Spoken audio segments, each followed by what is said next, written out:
Hello, welcome back to Shakhtar Donetsk, episode 93. And after the little bit of the cluster F word of the last episode where we had to post-com, bit of technical error, I've made sure everything is working today. I'm pretty sure it's going to be, and I won't have to go back and do this one again as well. Fairly sure we're recording right now.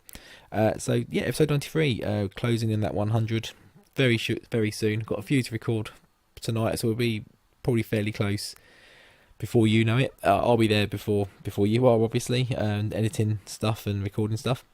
Probably get to about 95 tonight, maybe, and then looking at maybe closing off the 100 at the end of the season, maybe next season, whatever happens, not too sure yet. Over the weekend, I'm currently recording this on the Tuesday just after the bank holiday, so you'll probably be seeing this about a week later. It's probably the following Friday, in fact. So last time out we had that Man City game. It was a resounding 4-0 win to turn around a 2-0 deficit away from home, which puts us through into the semi-final, where obviously you saw the draw as well. We drew PSG. If you haven't watched that episode, go back and watch it, because I mean, what a performance. We changed the system up. I mentioned it a few times. I think definitely last episode, possibly the one before. Since I think there was an update since I come off on holiday, and it seems to have messed up my tactics, and there's probably other things involved as well. I've got a couple of key injuries. Nabry was, I think, missing for the first leg. We've got the right winger, if his name escapes me off the top of my head now, because I've not looked at him for a while because he's been injured so long. The guy who can play the Ramdeuter role, he's missing as well for the rest of the season, so that possibly plays a bearing as well. So we just decided to switch back to the three up front, and it brought us so much joy against Man City. Now, whether that was just because they were set up to play against us really, that formation really well, I'm not too sure. But we followed it up against Shakhtar. So we had a bit of a rested team here, not completely. There's a few players, but 3-0 win. But as you can see there, 39th minute, there's a hat-trick from Sadio Mohamed, 39th minute, but then 88 and 94 for the next two goals. We played pretty well. A couple of performances in there that were stand out, a few that were kind of average.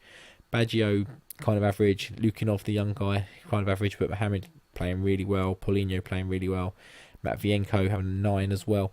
Some really good ratings in there. So we're going to stick with it today for Karpaty, and possibly against PSG as well. We're going to skip the Kiev game after this and go to PSG, and I'm hoping to record that tonight. Possibly even the second leg, if I can get through sort of that many games in a short space of time. The post-com took a lot longer than I hoped, and this episode already is starting to feel like it's going to go on a bit too long, so I'll probably be cutting out some of what I'm saying here right now. We have gone with a bit of not a complete rotation really, but kind of necessity, I think, with some of the squad here. You'll see the squad lineup if it flicks up anytime shortly. We'll cut to it. There we go. So we're playing our 3-2-2-3, I guess is the best way, or 5-2-3 we can call it. So we're going with Lunin in goal, Valadares, Tello and Firmino, who we brought up from the youngsters. He's played a few games. I don't know if you've ever seen him in a com, I'm not too sure. We've got Matvienko and Lukicevic on the wing-back roles, and we've got Petrak and Hurtado in the middle. And then the front three kind of picks itself. We're kind of limited now in options. A few injuries and a few players maybe out on loan and stuff that maybe we have to look at next year. We've only got the 3 strikers, maybe 4 strikers here this season, because we were playing one up front this season. But we'll look at that next season, possibly if we continue this route, if we continue to save as well. We'll see what happens. But Paulinho, Mohamed and Baggio up front. They're going for very defensive 4-5-1. Very much something we come across very often. They're doing quite well in the league. I think they do have a lot of players on loan from us, so possibly a bearing in that as well, and obviously won't factor today because they won't be able to play. So we kick off here, going left to right in our usual gold and black, orange and black, and we're getting off to a good start. We're actually having the possession, which we don't normally see with this setup, but we take an injury very early on to Baggio. So Jorge Suazo has come up from the reserves. Has we got anyone else on the reserves on the bench? I don't think so. But he's come in.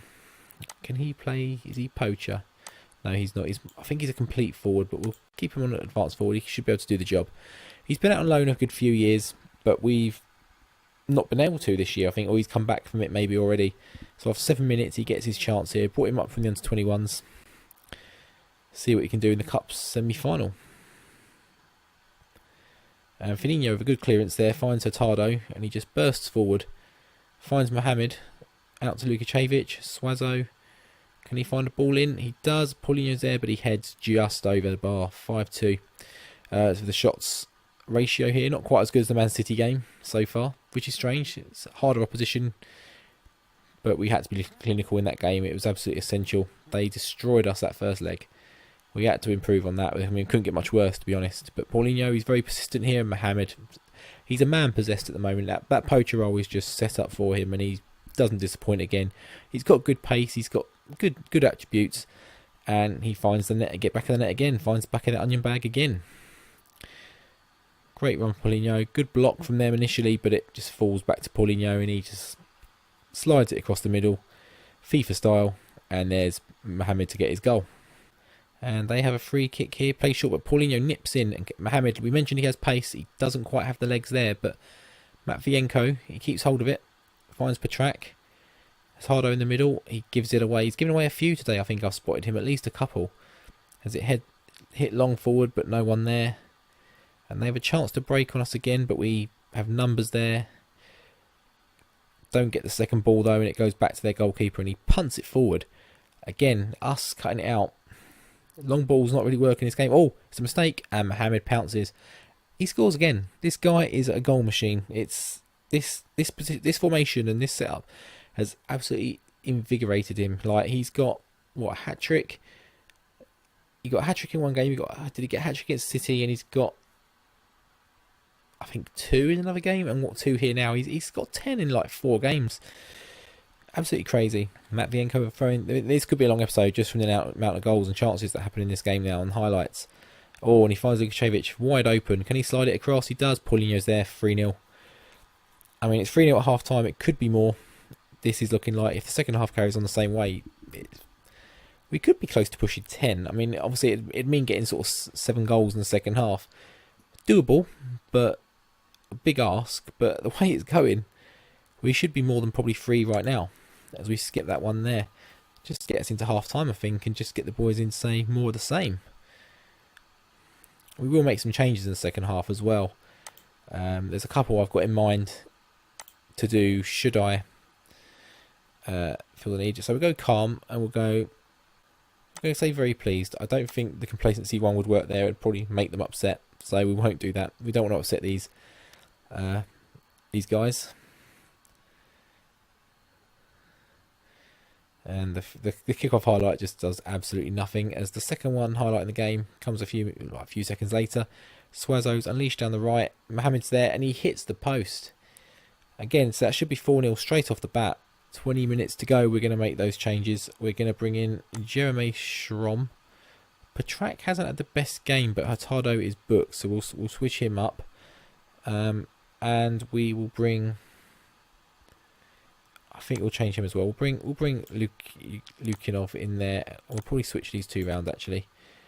Yeah. So it's another free throw in deep in their half, but it is to them. Like, can we nick it here? But we said about at just before half time, if the second half goes the same way, we could be looking at double figures. We haven't scored. How often does that happen? You go and rout in the first half, and the second half just dies. Whether that's them being a bit more stubborn, just not taking any more risks, and just trying to minimise the scoreline, I'm not too sure. Paulinho, he doesn't quite get the rebound, unfortunately. Yes, I'm not too sure how much of that plays into it, or whether your team just switches off, a mixture of both. I'm not too sure, but as Valadares keeps it in there, I thought he was going to mess up. You do see that as a mess up very often. Schrom, and the wing backs are just getting so much space. It's unreal. Suazo's through, and he hits the post as well. We should have at least maybe 2 or 3 in the second half. We've hit the post twice. I mean, they've had 1 shot on target. That was the one right at the start of the first half, pretty much, wasn't it? I think at 1-0. That shouldn't count as a shot. That was a cross. Yeah, no, it's still only 1 shot. We roll it out, play it out nicely. Schrom, back to Tello. Some nice football being played here. Lukacevic. Oh, a bit of a sloppy pass there, and a long ball puts them through, but the composure just wasn't there. He puts it wide, and they're still only on 1 shot on target. We're dominating the possession, which is very unusual for us. And there we go, 3-0 in the semi-final, so we will be through to the final. We don't know if we know yet who we've got. Doesn't want to address anything right now, but we're not going to say that. Do we know who's in the final? We're playing Zerka. Okay. Zerka, who are 7th in the league. Africa by Toto up front. Let's see. So they're in the second part of the split. So yeah, should be a comprehensive result. As you can see, Sago has now been overtaken in the goals department in the Golden Boot. Besedin from Dynamo Kiev is having another good season. I say another. I'm sure he had one a couple of years ago, but it doesn't look like it. He's not really done much. I'm not sure who I'm thinking of then. Maybe it was Junior Murray. Doesn't seem to get in with them at the moment. We've got high average ratings. Companucci is our player, getting the assists. I think this Kazakov might be us as well. He is attacking for the right youngster. Has come through I think he's come through our system. He did. Having a very good season this year. We've got Kolod is ours. I think, yeah, he is. Clean Sheets Lunin is now on the top. Hopefully he can push on and get past our whole player Kudryk. And yellow cards, we don't have one there by the looks of it. So, we mentioned at the start of the episode we are coming back to PSG. I'm going to play the Kiev game offline. That's still happening. We've got that in 3 days' time. We'll give the players a rest, play that, and then we're back in, 6 days' time for the PSG game. Again, very heavily rested, I am sure. How are we doing in the league? I didn't actually check that. How do we? We're 10 points clear with the game in hand, so even with a loss against Kiev, which we don't want because we've still got the unbeaten run. But yeah, we'll probably give everyone a bit of a rest for the PSG game, I'm sure. So if you enjoyed this episode, please do drop a like on it. Anything you want to take a look at in the comment, let me know in the comments, as always. And while you're there, please do drop a sub. Push into that. We won't push it to 100 yet. We'll push it to 75 subs. That's the next milestone, I think. I think we're on about 52, 53 when I looked at this about a couple of days ago. I haven't looked at it in a couple of days. Like I say, it's been a very mad, frantic sort of week, couple of days in the KIOTA Gaming household. But yeah, until next time, I'll see you later for that PSG game. Take care.